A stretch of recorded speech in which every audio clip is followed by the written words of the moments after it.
Hi guys, how is it going? Today I have a new lesson for you. In this lesson, I'm gonna teach you 50 useful verbs that you should know as a beginner.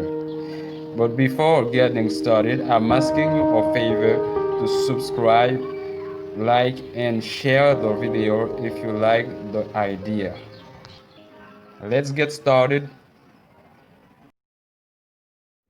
To be, to be, say, ye. To have, gagner, to speak, parler, to know, connaît, to see, where, to begin, commencer, to go, aller, to walk,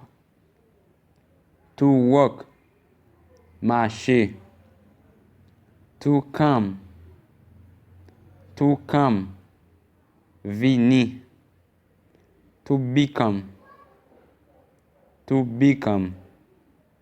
devenir, to work, travail, to build, construire, to travel, voyager, to learn, apprendre, to teach, enseigner, to write, écrit, to read, lit, to play, jouer, to promise, promettre, to announce, annoncer, to pronounce, prononcer, to sing, chanter, to swear, faire serment, to understand, comprendre, to do, faire, to make, faire, fabriquer, to think, penser, to say, dire, to tell, dire, raconter, to meet, rencontrer, to repeat, répéter, to answer, répondre, to give, buy, to sleep,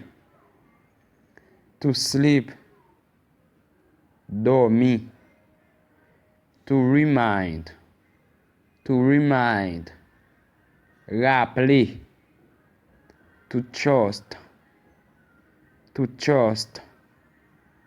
faire confiance, to hope, espérer, to wish, souhaiter, To create. To create. Créer. To feel. To feel. Sentir. To love. To love. Aimer. To call. To call. Relay. Téléphoner. To appreciate. To appreciate.